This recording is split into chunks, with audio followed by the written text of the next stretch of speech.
It's Wednesday. My only day of doing nothing at all. So what do I decide I'm going to do? I decide I'm going fishing. Right now, we have a near steady 10 to 15 miles an hour out of the southeast, pushing a lot of water in. So red fishing is absolutely out the question today. So instead, I'm gonna go get a little bit of ice for some drinks. I'm gonna go bass fishing again. I got my lucky tackle box in yesterday. I got a few new lures I want to go play with, especially with all the shad that are busting in the area I've been fishing frequently. And hopefully we can make something happen with it. Tomorrow I'd love to go fishing after class and bring y'all with me, but I've got errands to go run. So instead, tomorrow is going to be Dustin runs around like a chicken with his head cut off day.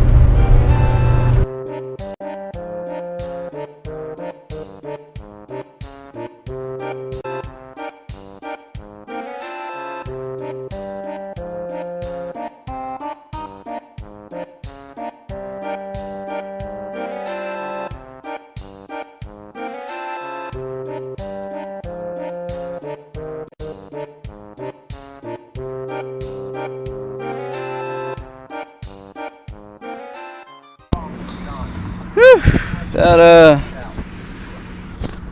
that water ain't pretty, but we're gonna see what we can do out here. Wind's still kind of strong, but hopefully it won't interfere too much, but we'll see.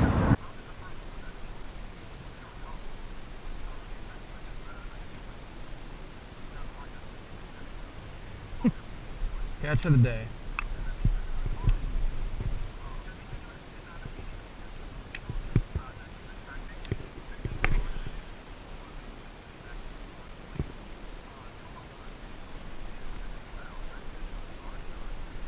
Okay.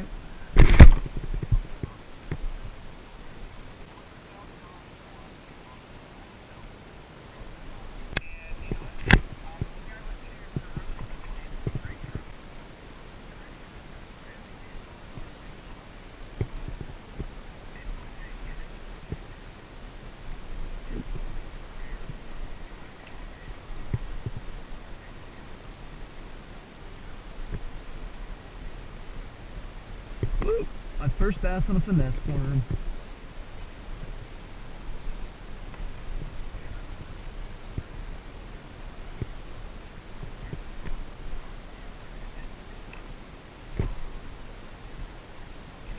Oh no, buddy.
let's talk about today, shall we?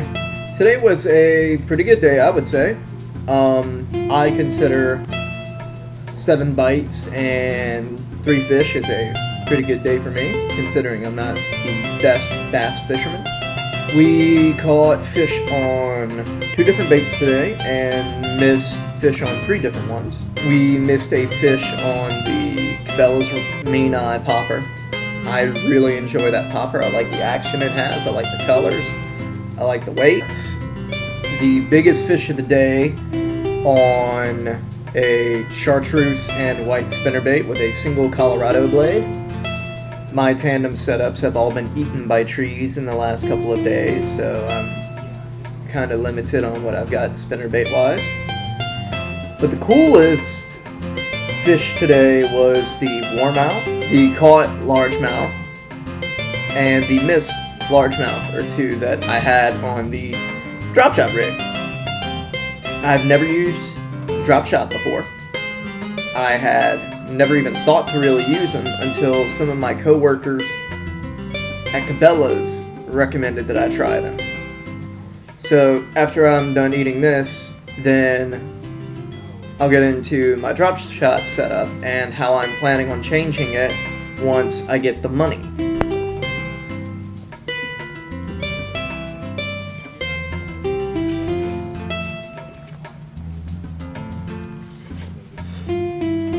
Alright, so let's discuss what a drop shot is. A drop shot consists of 4 things. We have a weight. This one is a 3/8 ounce weight. It'll get the bait down there, but it won't hang up as much as, say, a heavier weight would. What I have next is a hook. This specific one is a VMC size 4. I got these mainly because they were cheap, but because I like the swivel design through the hook eye. What the swivel allows me to do is to hang the weight down below and the line going to my reel up here. Now essentially, what you're going to do is take a piece of monofilament like this. This specific one is 8-pound test, but I honestly should be using 6, but I'm cheap, so we'll hurry up and tie this into a knot.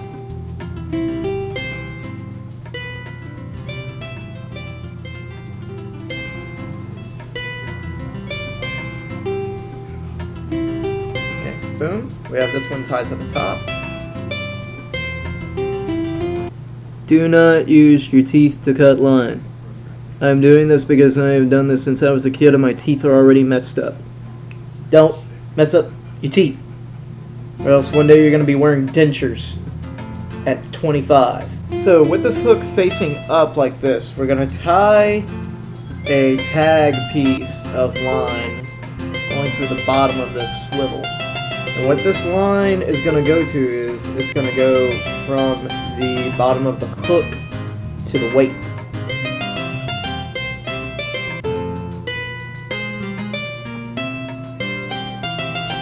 Alright, so with that tied onto the bottom, now we're going to tie the weight onto it.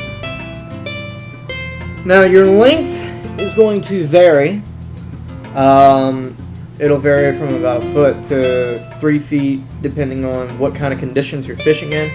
Since I'm fishing in water that's 5 to 10 feet deep and the bass usually suspend pretty deep, I'm only going to put this about 1 foot, 1.5 feet in length. Okay. This here is our length. This right here is going to sit on the bottom with the hook facing up. Now for the bait we're going to be using for this,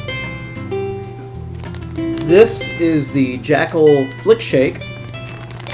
It's a finesse style worm. It's about 5 inches in length. Now the cool thing is the head end faces up, the tail end faces down, and it's designed to give it a much more varied shake underwater.